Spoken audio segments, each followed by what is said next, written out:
It is amazing to me the kinds of things that are said in response to the question I'm about to ask, namely, can God's design to exalt himself, to magnify his righteousness, to uphold his glory, to vindicate his justice, be love?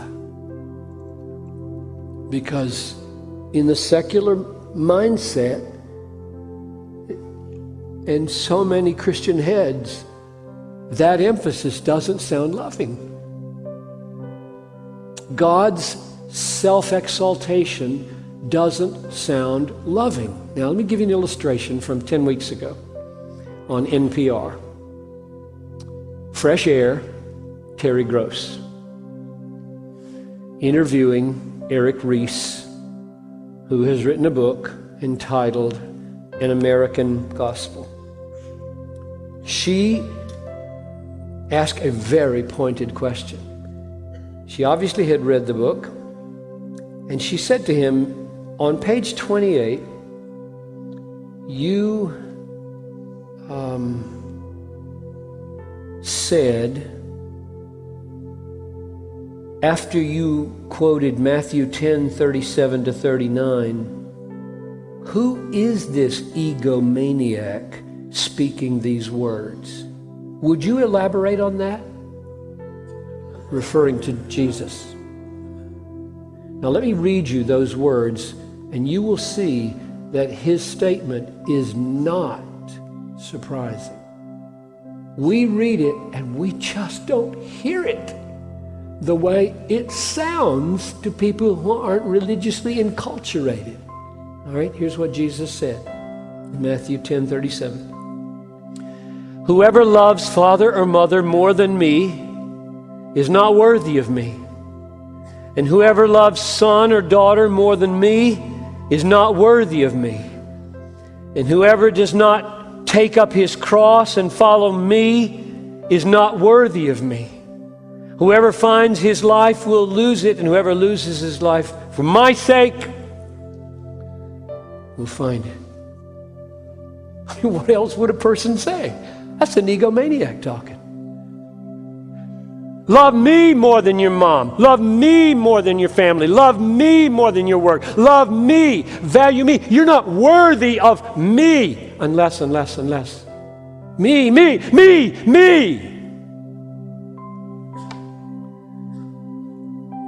He answered like this. It's a direct quote. Well, it just struck me as, who is this person?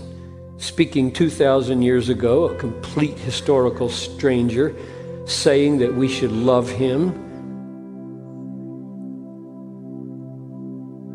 who are incapable of emotionally loving,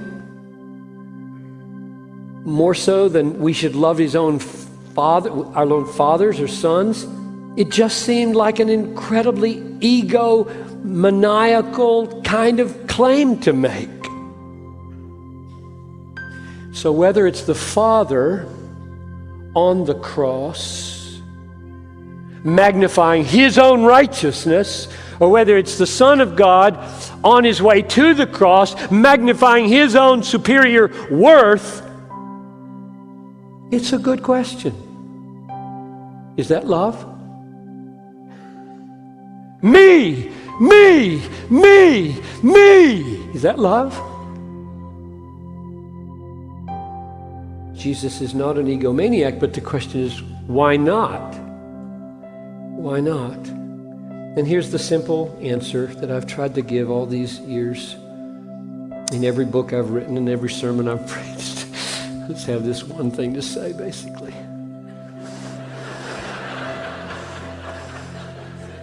So I could just leave tonight and somebody else could speak tomorrow.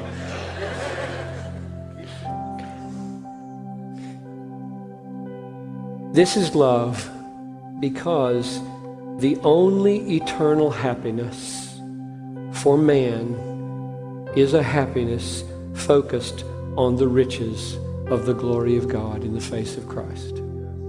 The only eternal happiness for man, eternal and full happiness of man, is a happiness focused on the glory of God in the face of Christ. Therefore, in order for God to take me there to my fullest and eternal happiness, He must uphold and preserve what will make me happy, namely His glory.